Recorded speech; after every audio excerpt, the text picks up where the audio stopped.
El primer punto de esta sesión es definir y explicar qué es el valor presente neto, tasa de rendimiento y costo de oportunidad de capital.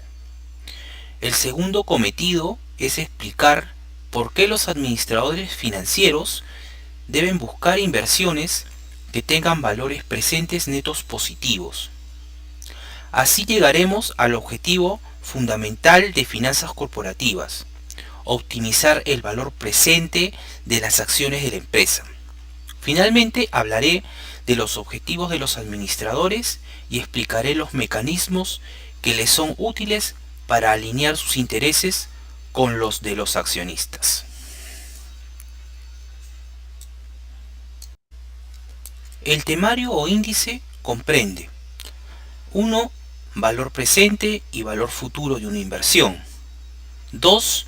Objetivos de la empresa y las prácticas de gobierno corporativo en las organizaciones.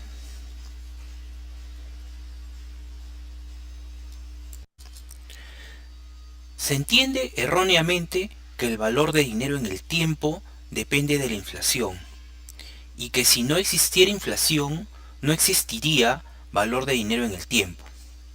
Aunque la inflación sea cero, un sol ahora vale más que un sol dentro de un año, por la sencilla razón de que si tengo un sol ahora, lo puedo invertir, por ejemplo depositándolo en un banco, y tener más de un sol dentro de un año. Si la tasa de interés fuera 10%, el sol se convertiría en un sol 10 el próximo año, y eso es mejor que solo un sol que recibiera dentro de un año.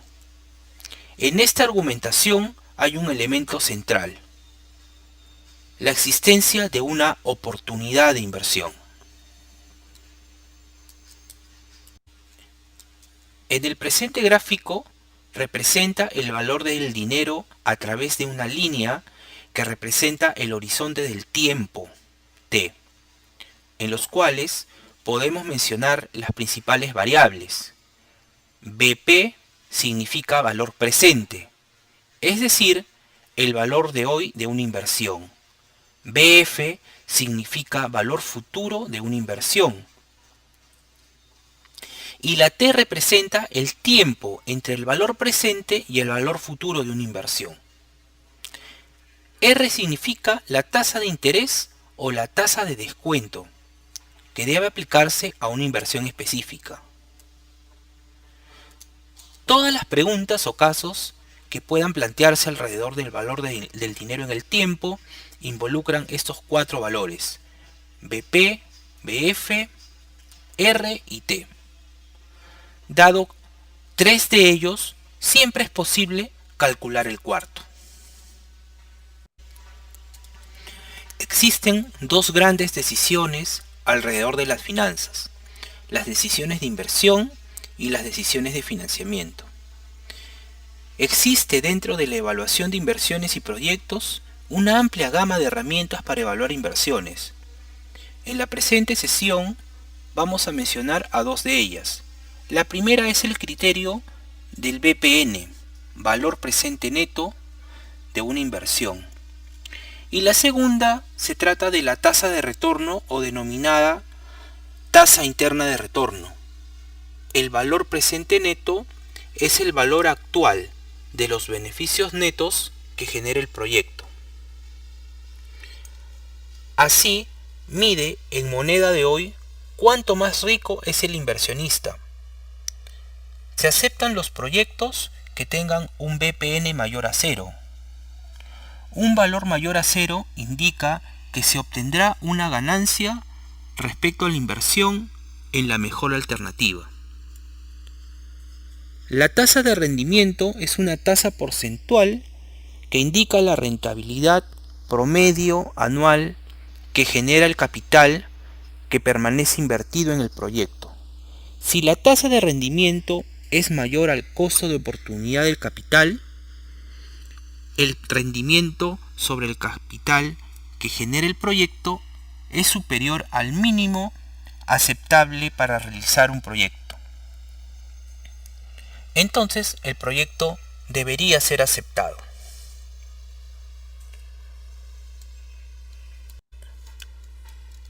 Para determinar el valor presente, necesitamos analizar varios elementos conjuntamente.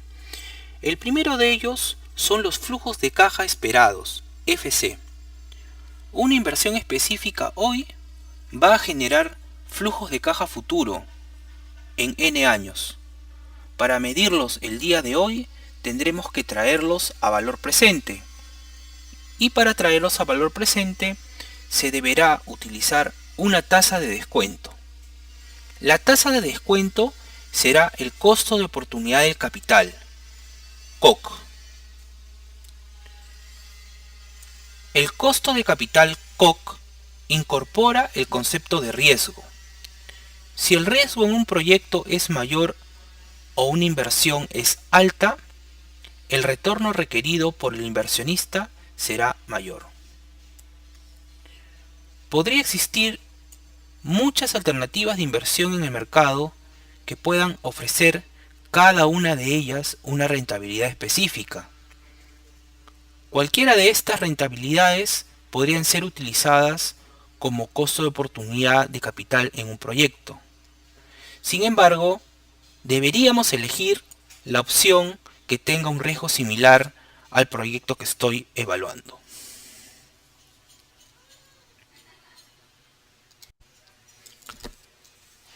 Entonces, para determinar el valor presente neto, deberíamos tener tres elementos: la inversión inicial, los flujos o beneficios esperados y el costo de oportunidad de capital, COC. Una vez obtenido el flujo de caja del proyecto, se puede calcular el BPN utilizando los beneficios netos de dicho flujo. La realización o no de un proyecto dependerá del valor que éste obtenga.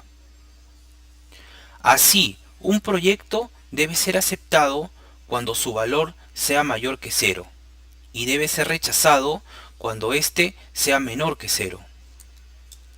Los intervalos relevantes que puede tomar este indicador son los siguientes: BPN mayor a 0. Si el BAN es mayor que 0, es recomendable realizar la inversión en el proyecto. Un BAN igual a 0.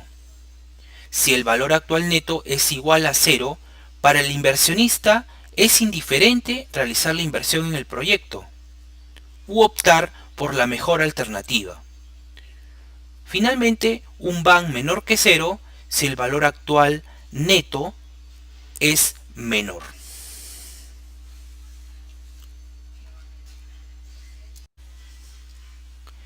El criterio de decisión para la tasa de rendimiento consiste en aceptar un proyecto cuando éste tenga una rentabilidad mayor al costo de oportunidad del capital, COC. Es decir, cuando la rentabilidad que obtenga el capital en el proyecto sea mayor que la ofrecida por la mejor alternativa. De manera similar al caso del valor presente neto, tenemos tres intervalos relevantes. Si R es mayor al COC, quiere decir el rendimiento es mayor al costo de oportunidad de capital. Entonces, aceptaríamos el proyecto. Si R es igual al COC, sería un rendimiento igual al costo de oportunidad de capital. Para el inversionista, sería indiferente entre invertir en el proyecto o en la mejor alternativa de inversión, pues ambos le generan igual rentabilidad. Finalmente, si R es menor al COC, el rendimiento sería menor al costo de oportunidad del capital. El proyecto se rechaza, pues su rendimiento es menor a la de la mejor alternativa posible.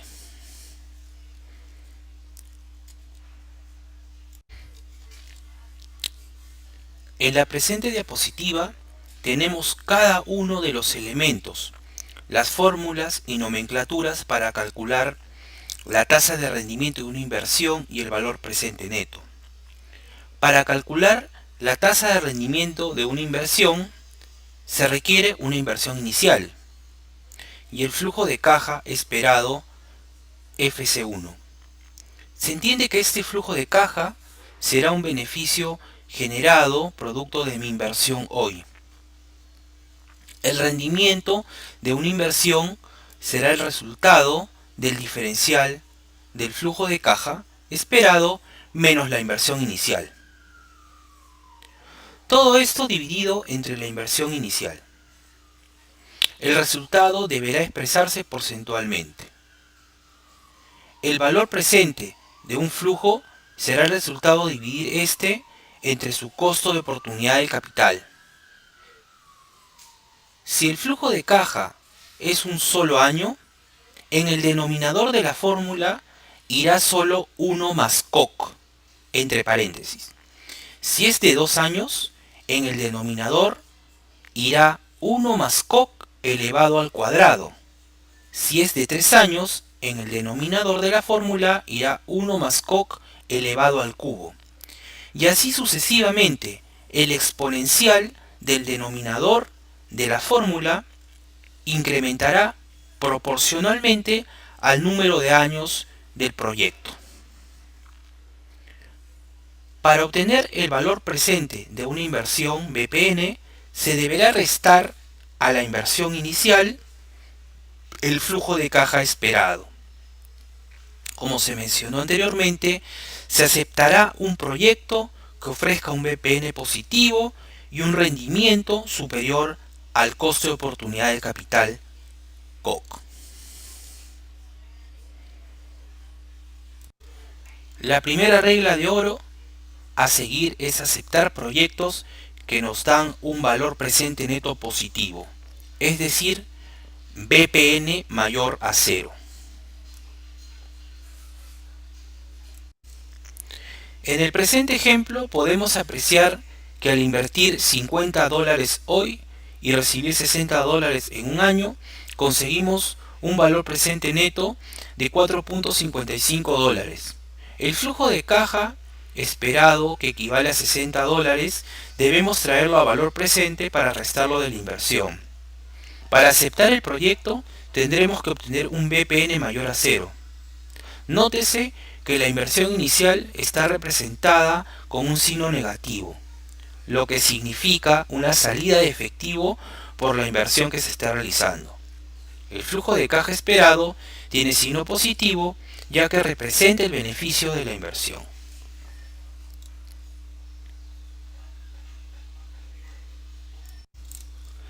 En el ejemplo 2 vamos a desarrollar un ejercicio para determinar si es conveniente la inversión en el edificio paso por paso.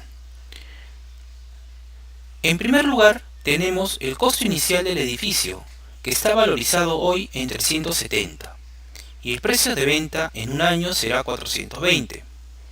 En segundo lugar, debemos estimar el costo de oportunidad del capital, que para el ejemplo se ha establecido en 5%, debido a que este retorno lo ofrece el mercado de capitales en una inversión de similar riesgo.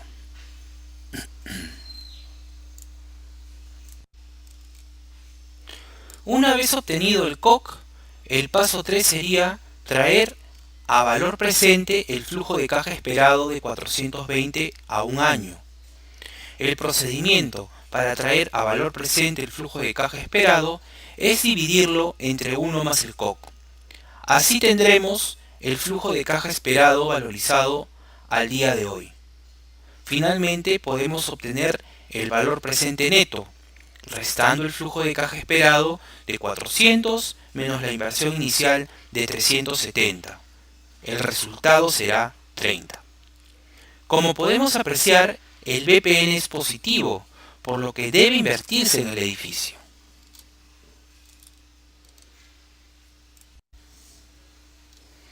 Cuando el riesgo aumenta, la tasa de descuento aumenta y el valor presente disminuye. Esto se puede apreciar en el presente ejemplo.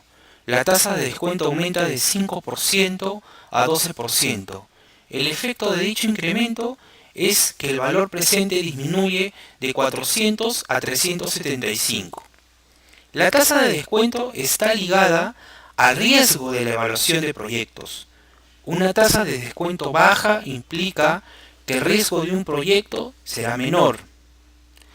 De lo contrario, una tasa de descuento alta implica que el riesgo de un proyecto será mayor.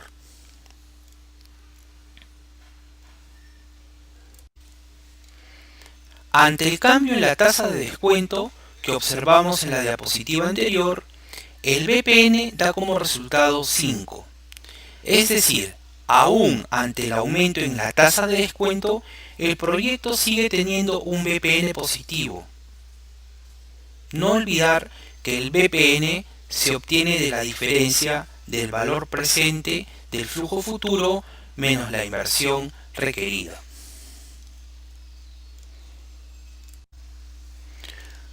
Podríamos estar en el caso de una inversión que nos va a permitir recibir un flujo perpetuo de manera permanente. Para obtener el valor presente de ese flujo constante, lo debemos dividir entre el COC. Una vez obtenido este resultado, se resta de la inversión inicial.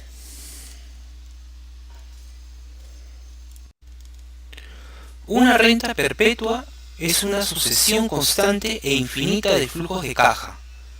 Para tener una mejor idea, imaginemos un país cuyo poder económico le permite ofrecer un bono que pagará cupones a perpetuidad por $R anualmente. Para hallar el valor de este título utilizamos la fórmula del valor actual.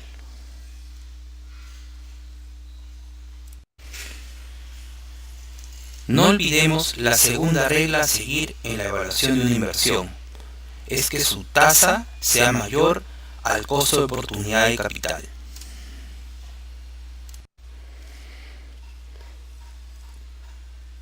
En el proyecto del ejemplo 2, visto anteriormente, se optó por el costo de oportunidad de capital del 12%. Con este dato, el BPN obtenido en el proyecto era de 5. Pero no es suficiente para tomar la decisión de aceptar o rechazar un proyecto. Para confirmarlo, deberíamos calcular el retorno de la inversión que se obtiene dividiendo el beneficio entre la inversión. El resultado es 13.5%.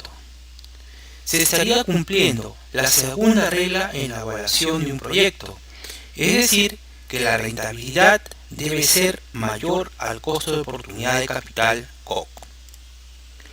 Para la situación analizada, el retorno de 13.5% es mayor al COC de 12%. Normalmente, cuando se evalúan proyectos e inversiones, un BPN positivo traerá consigo un retorno mayor al COC.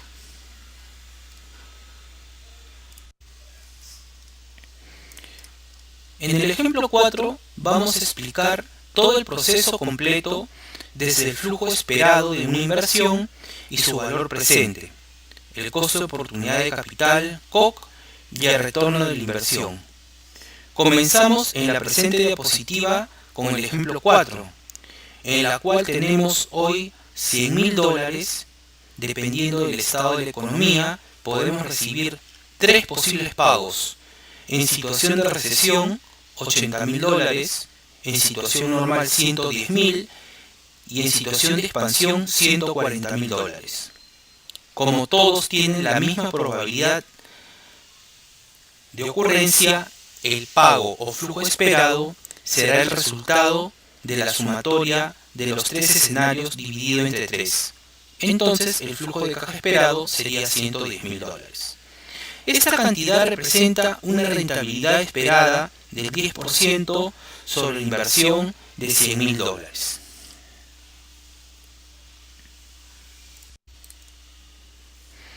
Continuando con el ejemplo 4, pasamos a calcular el costo de oportunidad de capital. Para ello contamos con la siguiente información. Revisando en el mercado de capitales, encontramos una acción con un precio de cotización de $95.65. El precio de la acción dentro de un año, dadas las condiciones normales en la economía, se pronostica en $110.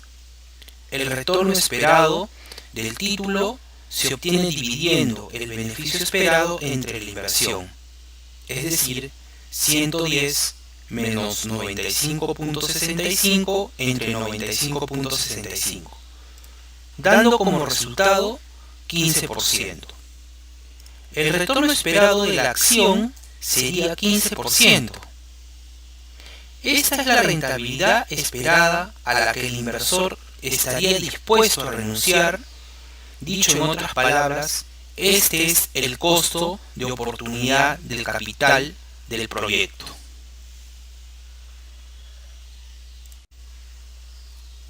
Continuando con el ejemplo, ahora descontamos el flujo de caja esperado de $110.000 entre el costo de oportunidad de capital 15%. Realizando la operación, se obtiene un valor presente de 95.650. Con esto concluimos que el proyecto vale menos de lo que cuesta, ya que el costo inicial era de $100.000, debido a que obtenemos un BPN de 4.350 negativo. La decisión en este caso sería no realizar el proyecto.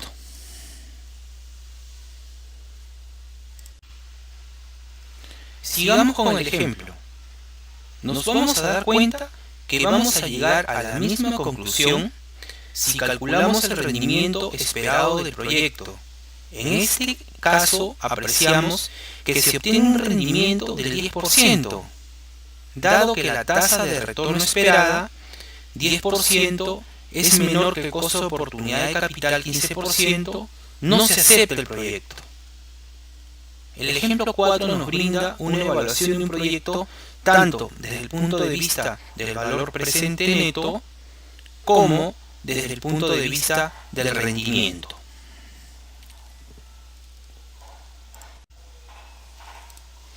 Para cuantificar el monto final que tendremos en una fecha determinada, debemos conocer los datos del monto del valor presente, la tasa de interés o tasa de descuento que vamos a utilizar, así como el número de periodos que vamos a realizar la proyección. Se entiende entonces que BP es el valor presente, BF es igual al valor futuro, R es la tasa de interés o tasa de descuento, y T es el número de periodos de tiempo. También podemos conceptualizar el valor futuro como la cantidad de dinero que alcanzará una inversión en alguna fecha futura al ganar intereses con alguna tasa compuesta.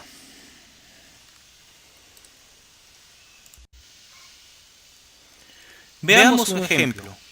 Dado un monto inicial, el día de hoy, de $400.000, ¿cuál sería el valor futuro de ese monto dentro de un año, si el interés compuesto anual es del 5%? La respuesta sería $420.000. Tal como lo vemos en la diapositiva, se obtiene de multiplicar $400.000 por 1 más la tasa de interés elevado a la 1. El exponente de la fórmula representa los periodos. En este caso, observamos que el monto de $400.000 se capitaliza anualmente. En finanzas, se suele trabajar con interés compuesto. El interés ganado en cada año se agrega al capital inicial para obtener el capital final sobre el que se aplicarán los intereses el próximo periodo en un proceso que se denomina capitalización de los intereses. Los intereses se incorporan al capital para ganar más intereses el siguiente periodo.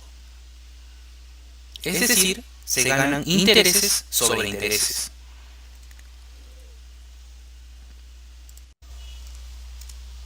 Ahora veamos los objetivos de la empresa y el gobierno corporativo en las organizaciones.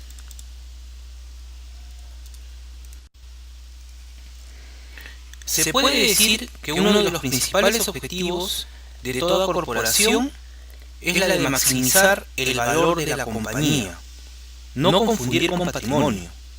Si hablamos de un objetivo más específico, es maximizar el valor patrimonial del accionista. Cuando la acción cotiza en la bolsa y los mercados son eficientes, maximizar el precio de la acción.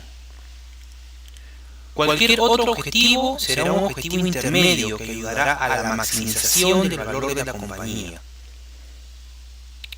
Maximizar el precio de la acción no significa que los clientes no son importantes para el éxito.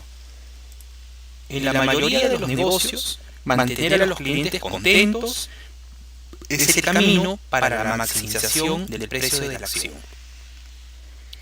Maximizar el precio de la acción no significa que la compañía sea indiferente socialmente. Para que una corporación logre sus objetivos estratégicos de maximizar el valor de su acción, se hace necesario la implementación de buenas prácticas de gobierno corporativo.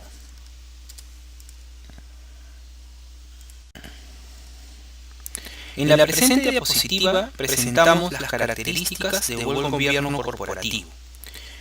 La independencia del directorio con la gerencia. El presidente del directorio y gerente general deben ser diferentes individuos. Composición del comité de auditoría con directores no ejecutivos. Transparencia en la compensación de ejecutivos. Con estas prácticas se debe evitar entrar en conflictos de interés. Cuando hablamos de conflictos de interés, por ejemplo, nos podemos referir a los intereses del accionista con los intereses de la gerencia, a los intereses de los accionistas con los intereses de los tenedores de bonos, a los intereses de las corporaciones con los intereses de los mercados financieros y finalmente a los intereses que existen entre las compañías y la sociedad.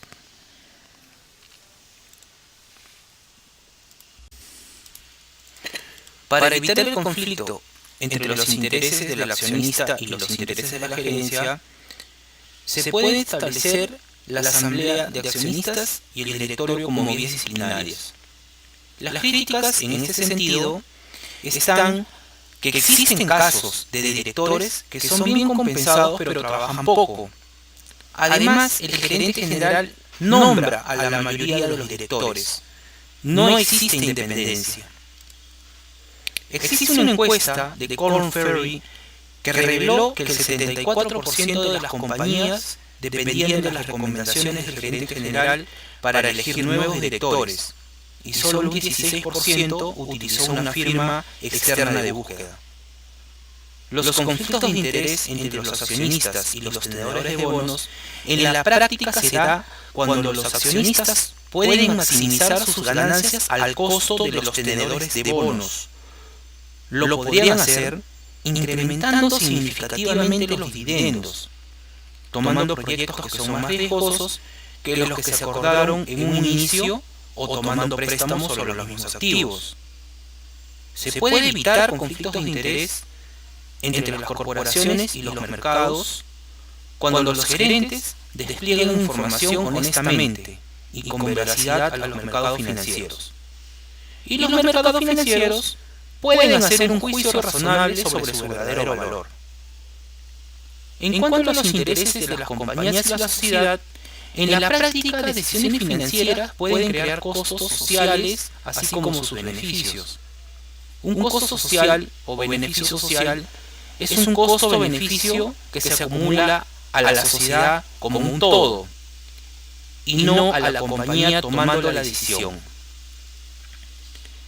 Ejemplos de beneficios sociales podemos mencionar crear empleo en áreas de alto índice de desempleo o apoyar el desarrollo de los suburbios.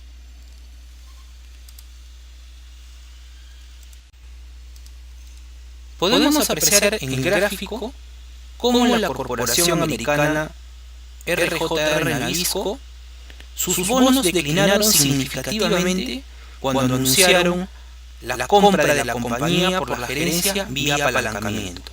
Esto podría ser un claro ejemplo de un conflicto entre los accionistas de RJR Nabisco con los tenedores de bonos de la corporación. En este caso, no se aplicó una buena práctica de gobierno corporativo, habiendo conflicto de interés.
En la sesión 1 de la semana 2 explicaré ampliamente el tema de rendimiento y riesgo. En la presente sesión empezamos con conceptos introductorios de riesgo y rendimiento, para luego resumir más de 100 años de información sobre tasas de rendimiento en el mercado de capitales. Después damos un primer vistazo a los riesgos de inversiones para mostrar cómo se reducen mediante la diversificación del portafolio. Explicaré la beta como medida estándar del riesgo de títulos individuales. Los temas de este capítulo son, por lo tanto, el riesgo del portafolio, el riesgo del título y la diversificación. Asumiremos la perspectiva del inversionista individual, pero al final enfocamos el problema de otra manera y nos preguntamos si la diversificación es razonable como objetivo empresarial.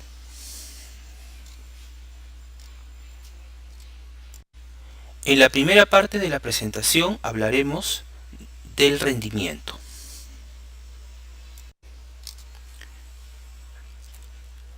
Rendimiento significa la pérdida o ganancia del activo financiero que hemos invertido.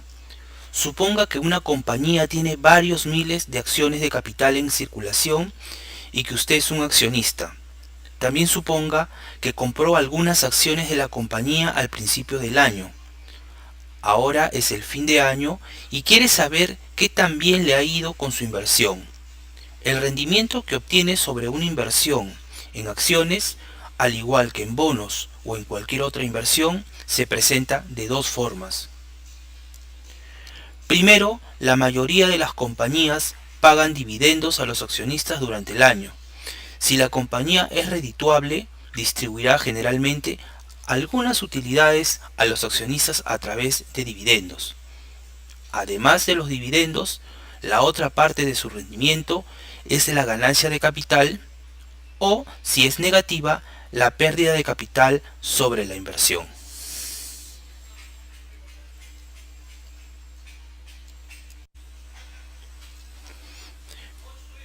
En la presente diapositiva podemos apreciar la fórmula para calcular la rentabilidad nominal de un título. Básicamente se divide en dos partes: la ganancia o pérdida de capital y los dividendos.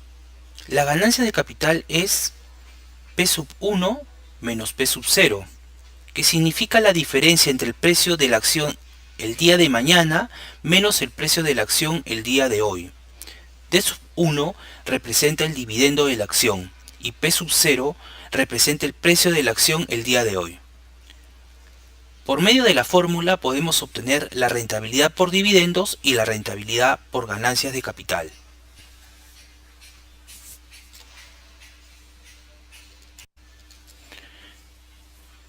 En la presente diapositiva se proporcionan los datos necesarios para calcular la rentabilidad nominal de una acción de Coca-Cola, que se compró en $43 y al final del año el valor de la acción aumentó en $49. Además, se pagó un dividendo de 0.56 en el año. La rentabilidad de los dividendos se obtiene de dividir 0.56 entre 43, obteniéndose un resultado de 1.30%. Y en segundo lugar, la rentabilidad de la ganancia de capital se obtiene dividiendo la ganancia de capital, 49 menos 43, entre 43, obteniendo un resultado de 13.95%.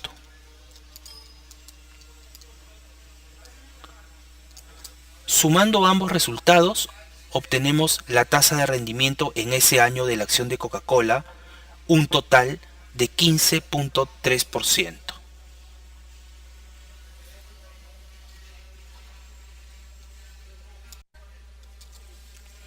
El ejemplo de la diapositiva anterior nos brinda la rentabilidad nominal sin incluir el efecto de la inflación. Para calcular el rendimiento real se deben conocer previamente los datos de la tasa nominal y la tasa de inflación. La tasa de rendimiento real es igual a la tasa de rendimiento nominal menos la tasa de inflación. Al calcular la tasa de rendimiento real, se espera que esta última sea menor que la tasa de rendimiento nominal debido al efecto de la inflación.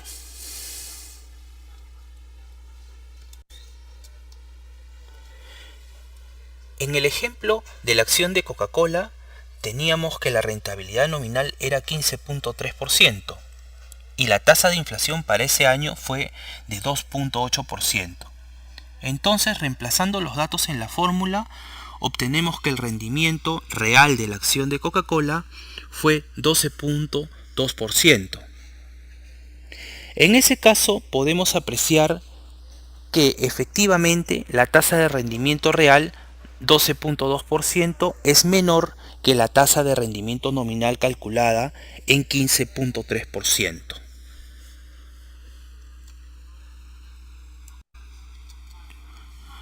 Recordar que la tasa de rendimiento nominal mide la cantidad de dinero que tendremos al final del periodo, mientras que la tasa de rendimiento real nos dice cuánto más podremos comprar con nuestro dinero al final del periodo.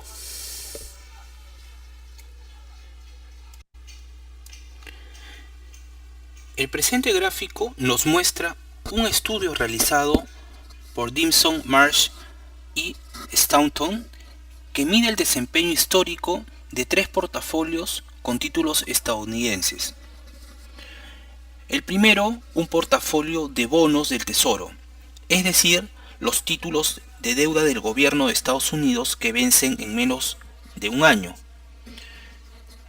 En segundo lugar, un portafolio de bonos del gobierno de Estados Unidos. Y en tercer lugar, un portafolio de acciones ordinarias estadounidenses. Estas inversiones ofrecen diferentes grados de riesgo. Las letras del Tesoro son la inversión más segura que puede hacerse. No hay riesgo de insolvencia y el vencimiento de corto plazo significa que sus precios son relativamente estables. De hecho, un inversionista que desee prestar dinero, digamos a 3 meses, consigue un pago perfectamente seguro al comprar una letra del Tesoro que venza a 3 meses. Al cambiar a bonos de gobierno de largo plazo, el inversionista adquiere un activo cuyo precio fluctúa en la medida que varíen las tasas de interés. Un inversionista que transfiere de bonos a acciones ordinarias participa en todos los altibajos de las empresas emisoras. La figura muestra cómo el dinero habría crecido si se hubiera invertido $1 a principios de 1900 y se hubiera reinvertido todo el ingreso por dividendos e intereses en cada uno de los 3 portafolios, centrándonos en los valores nominales de cada uno de ellos.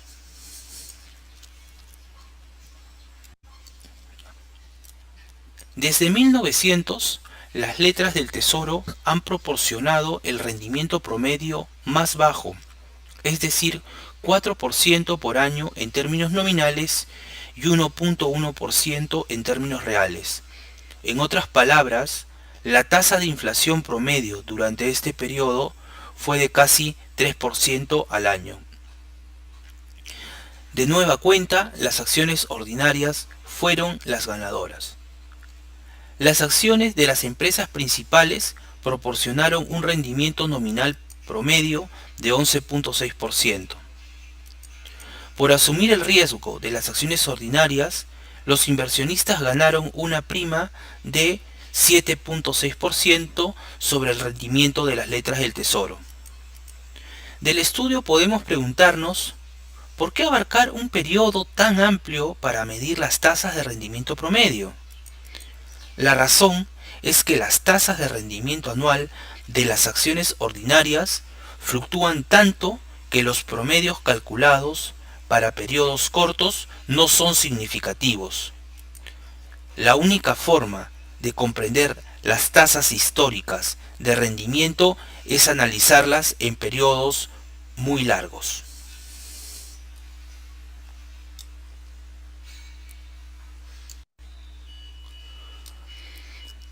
Del análisis de la evolución histórica de los tres títulos estadounidenses, podemos decir que las letras del Tesoro son un activo libre de riesgo.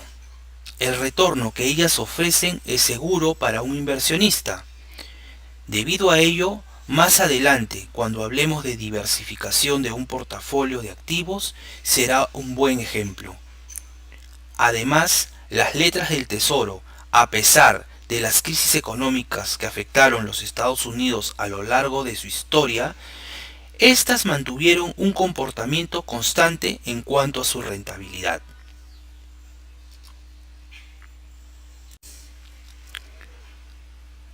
Por asumir el riesgo de las acciones ordinarias, los inversionistas ganaron una prima de riesgo del 7.6% sobre el rendimiento de las letras del Tesoro.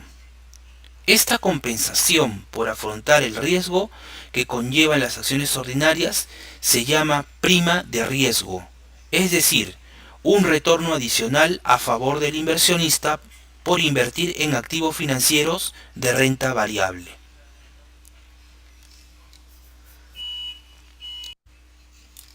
A partir de lo mencionado anteriormente, podremos calcular la rentabilidad esperada por los inversionistas, que está dada por la tasa libre de riesgo más la prima de riesgo. Se explica que la rentabilidad esperada proviene de una rentabilidad segura originada por un activo libre de riesgo, más una prima de riesgo que compensa a un inversor por asumir riesgos al invertir en activos riesgosos. La rentabilidad esperada compensa a los inversores por su espera, valor de dinero en el tiempo y sus preocupaciones, a causa de los riesgos asumidos por invertir en los activos.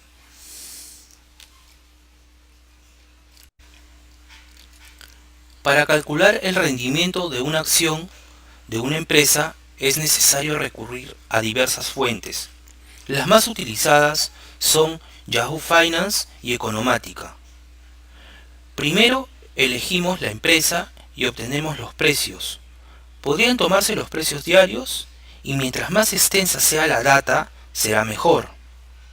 Segundo, determinamos el rendimiento diario de la acción a través de cualquiera de las dos fórmulas expuestas en la presente diapositiva.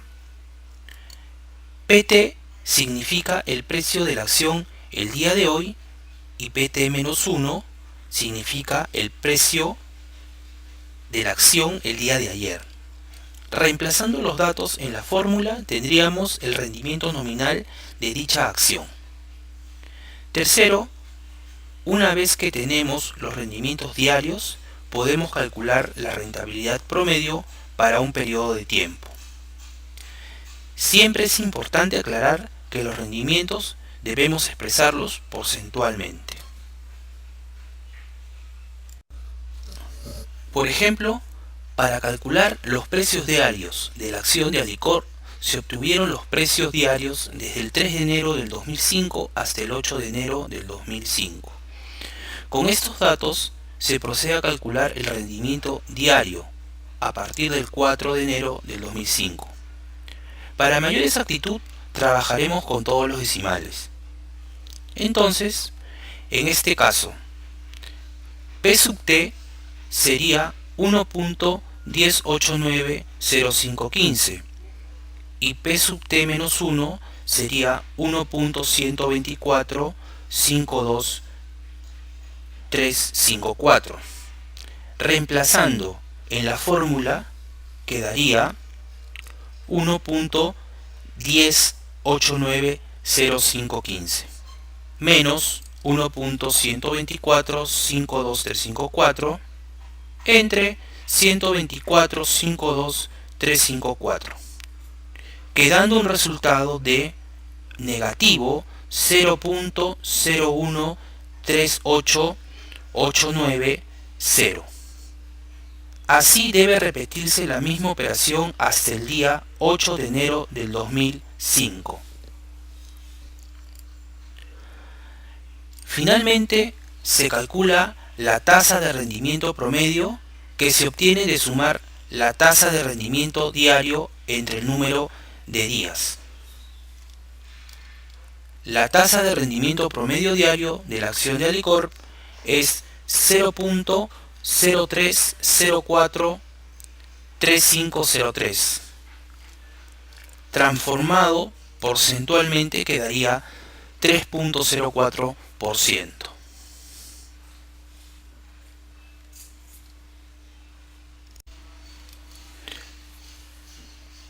Para calcular los precios diarios de la acción de Cerro Verde, se obtuvieron los precios diarios desde el 3 de enero del 2005 hasta el 7 de enero del 2005. Con estos datos, se procede a calcular el rendimiento diario a partir del 4 de enero del 2005.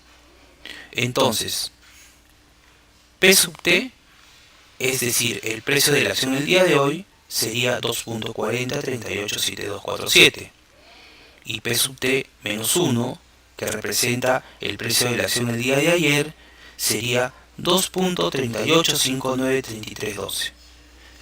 Reemplazando los datos en la fórmula, quedaría 2.40387247 menos 2.38593312 entre 2.38593312, quedando un rendimiento diario de 0.00751880. Así debería repetirse la misma operación hasta el 7 de enero del 2005. Finalmente, lo que nos interesa es el resultado del rendimiento promedio, que se obtiene de sumar las tasas de rendimiento diarios entre el número de días.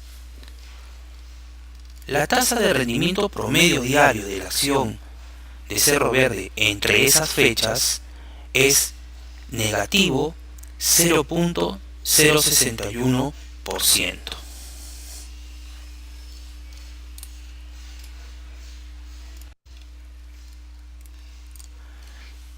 En el lenguaje cotidiano solemos entender por riesgo la posibilidad de que nos pueda ocurrir un evento que nos perjudique o nos desagrade.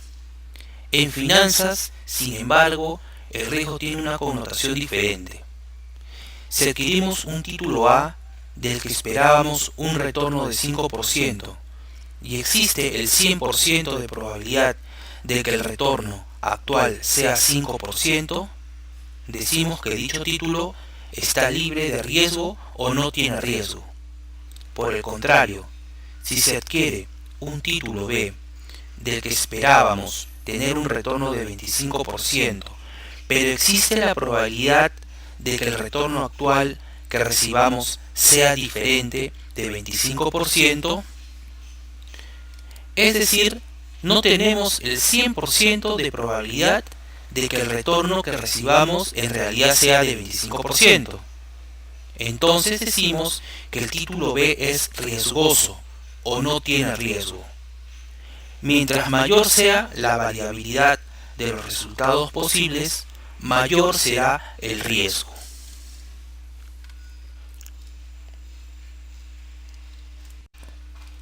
El riesgo en finanzas puede definirse como la posibilidad de recibir un retorno sobre la inversión diferente al esperado. El pasado o la historia es irrelevante para el riesgo, ya que éste más está referido a una situación de incertidumbre. Pueden ocurrir cosas a las que espero que pueden ser favorables o desfavorables. Podemos entonces definir riesgo en finanzas como la posibilidad de recibir un retorno de la inversión diferente al esperado. En la figura indica las 104 tasas de rendimiento anual de las acciones estadounidenses. Las fluctuaciones de los rendimientos anuales son notablemente amplias. El rendimiento anual más alto fue de 57.6% en 1933, repunte parcial desde el hundimiento de la bolsa de 1929 a 1932. No obstante, hubo pérdidas que excedieron 25% en 5 años. El peor rendimiento de menos 43.9% ocurrió en 1931. El mercado accionario ha sido una inversión rentable, pero extremadamente variable.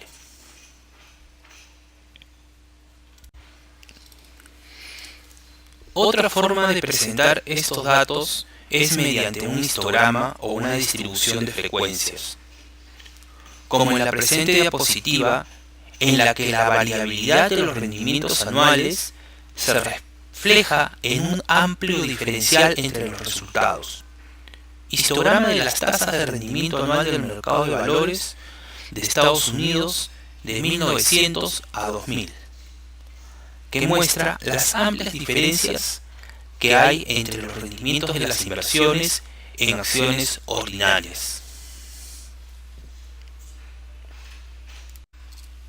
La rentabilidad esperada se puede representar a través de un gráfico de distribución probabilística normal. La media aritmética representa la rentabilidad esperada, ER, de una acción, la parte central de la campana. La desviación estándar es una medida de riesgo y se puede interpretar en el gráfico de la derecha como la variabilidad de los resultados posibles con respecto a la media. Mientras mayor es la desviación estándar, mayor será el riesgo. Luego de haber apreciado las diapositivas anteriores, podemos resaltar que el riesgo es la posibilidad de que el retorno real de una inversión sea diferente al esperado. Para medirlo se utiliza la desviación estándar de los retornos históricos de una inversión y finalmente, a mayor riesgo, mayor es el potencial de un mayor retorno o pérdida. En la medida que el riesgo sea mayor sobre una inversión específica, el inversionista requerirá un mayor retorno sobre la inversión. La dispersión de una distribución es una medida de cuánto se puede desviar un rendimiento en particular del rendimiento medio. Si la distribución está muy dispersa, los rendimientos que se lograrán en el futuro serán muy inciertos. En cambio, una distribución cuyos rendimientos se encuentran tan solo a unos cuantos puntos porcentuales el uno del otro será muy estrecha, por los rendimientos serán menos inciertos. Las medidas de riesgo con las que trabajaremos son la varianza y la desviación estándar.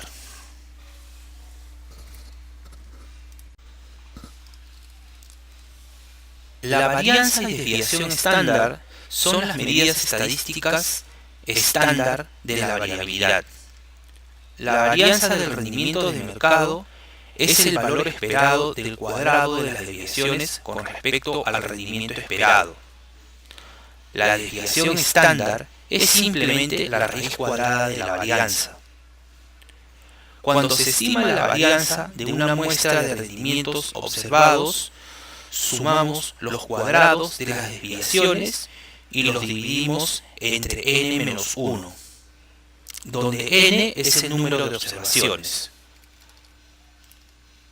Dividimos entre n-1 en lugar de n para corregir lo que se conoce como la pérdida de un grado de libertad. La fórmula se puede apreciar en la presente lámina.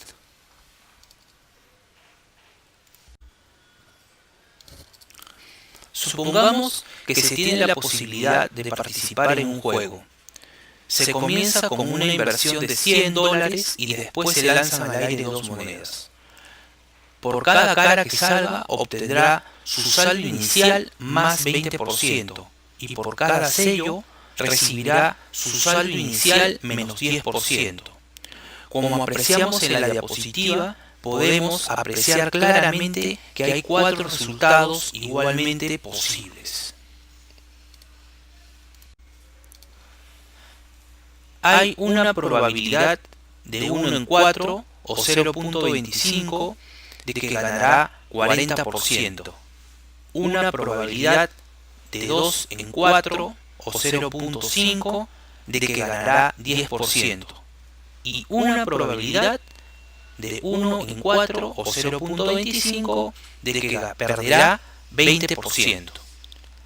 El rendimiento esperado del juego es por lo tanto un promedio ponderado de los posibles resultados.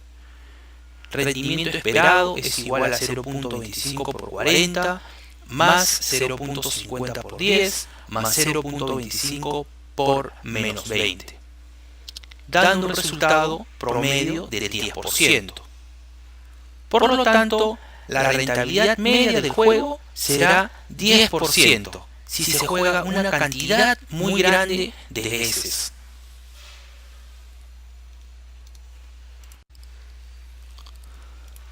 Una manera de definir la incertidumbre es proyectar todas las cosas que podrían ocurrir, aunque no vayan a suceder en realidad.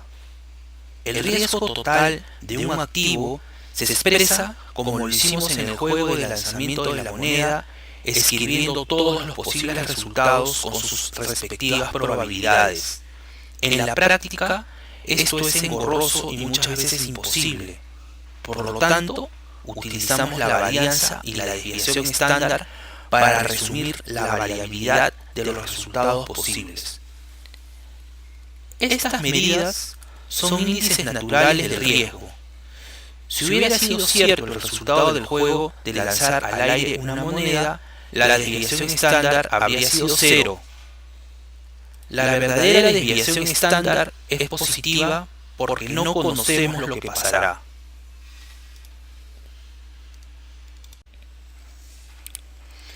En las siguientes diapositivas hablaré sobre la forma adecuada de gestionar el riesgo de tal manera que podríamos reducirlo.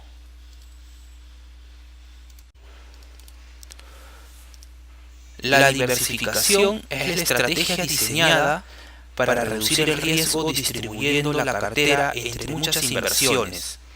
Es decir, la diversificación reduce la variabilidad. Por ejemplo, vender paraguas es un negocio arriesgado.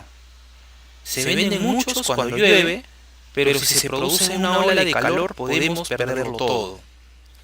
Vender helados no es más seguro. Se venden muchos cuando hay calor, pero muy pocos cuando llueve. Suponga que invierte a la vez en una empresa de paraguas y en una de helados.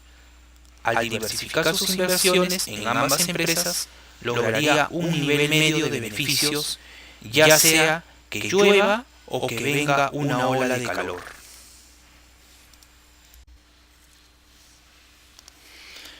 Para calcular el rendimiento de un portafolio de dos acciones, es simplemente un promedio ponderado de los rendimientos esperados de las acciones individuales, donde XA representa el monto de dinero invertido en el activo A, como porcentaje del monto total invertido en la cartera de acciones.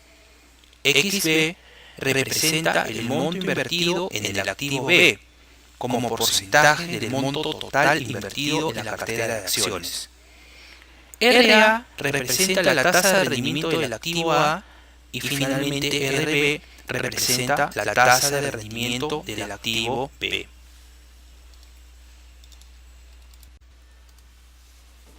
En la presente diapositiva apreciamos el cálculo del rendimiento de una cartera conformada por dos títulos, en el cual un inversionista invierte el 70% de su dinero en un título con un rendimiento esperado del 5% y el 30% de su dinero lo invierte en otro título cuya tasa de rendimiento esperada es del 2%.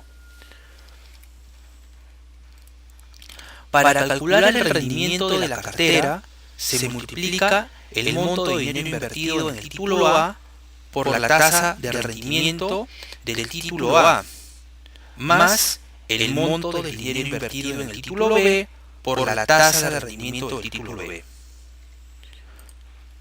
Puede expresarse en decimales y luego convertirse a porcentaje. Haciendo el procedimiento de cálculo en el presente ejemplo, conseguimos un rendimiento del portafolio RP igual a 4.1%.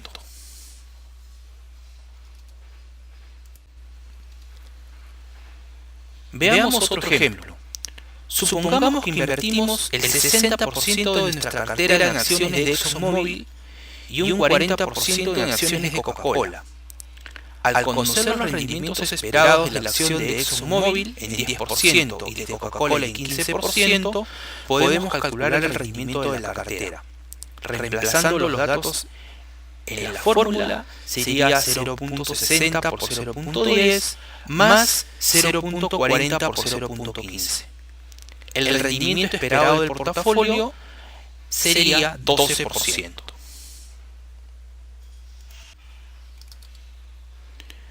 El riesgo que potencialmente puede eliminarse con la diversificación se conoce como riesgo único. Este resulta del hecho de que muchos de los peligros que rodean a determinada empresa son específicamente suyos y tal vez de sus competidores inmediatos. Pero también hay un riesgo que no se puede evitar por mucho que se diversifique.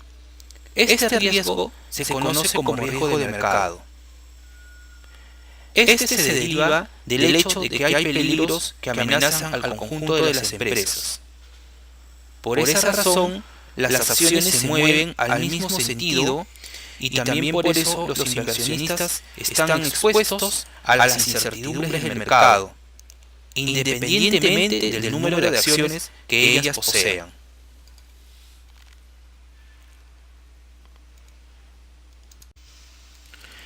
En la presente figura se ha dividido el riesgo en sus dos componentes, el riesgo único y el riesgo de mercado. Si se posee una sola acción, el riesgo único es muy importante. Pero una vez que se tiene un portafolio con 20 acciones o más acciones, solo importa el riesgo de mercado. Por lo tanto, la fuente predominante de incertidumbre para el inversionista diversificado radica en la alza o la baja del mercado que puede arrastrar consigo su portafolio.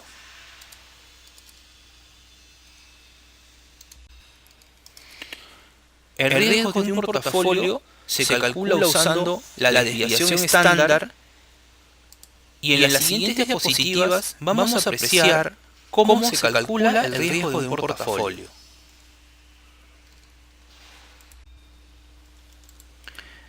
El procedimiento exacto para calcular el riesgo de un portafolio de dos acciones aparece en la presente diapositiva. Se tienen que llenar 4 casillas. A fin de completar la casilla superior izquierda, se pondera la varianza de los rendimientos de la acción 1 por el cuadrado de la proporción invertida en ella. De igual manera, para completar la casilla inferior derecha, se pondera la varianza de los rendimientos de la acción 2 por el cuadrado de la proporción invertida en la acción 2. Las entradas en estas casillas diagonales dependen de las varianzas de las acciones 1 y 2. Las entradas en las otras casillas dependen de sus covarianzas. Como se puede adivinar, la covarianza es una medida del grado al cual dos acciones covarían. La covarianza se expresa como el producto del coeficiente de correlación P12 y las dos desviaciones estándar.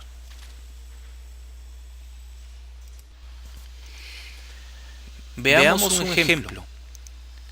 Tenemos los siguientes datos que deben ser ubicados en cada una de las casillas. El 60% de la cartera es invertida en la acción de Exxon y el 40% en la acción de Coca-Cola. La desviación estándar de la acción de Exxon es 18.2% y de la acción de Coca-Cola es 27.3%. La casilla superior izquierda, 0.60 elevado al cuadrado por la desviación estándar de ExxonMobil, 18.2% elevado al cuadrado. La casilla inferior derecha, 0.40 elevado al cuadrado por la desviación estándar de Coca-Cola, 27.3% elevado al cuadrado. La casilla inferior izquierda se multiplican los porcentajes de desviación de la cartera en cada uno de los títulos por las desviaciones estándar de ambos títulos por el coeficiente de correlación.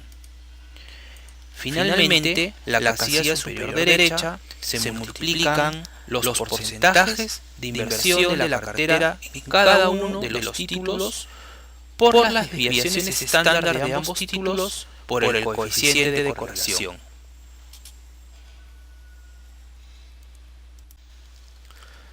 Siguiendo con el ejemplo, la varianza de un portafolio de dos acciones es la suma de las cuatro casillas, tal como se puede apreciar en la presente diapositiva. Reemplazando los datos proporcionados, tenemos que la varianza es 0.04769856. La desviación estándar será la raíz cuadrada de la varianza. El riesgo de portafolio es 21.84%.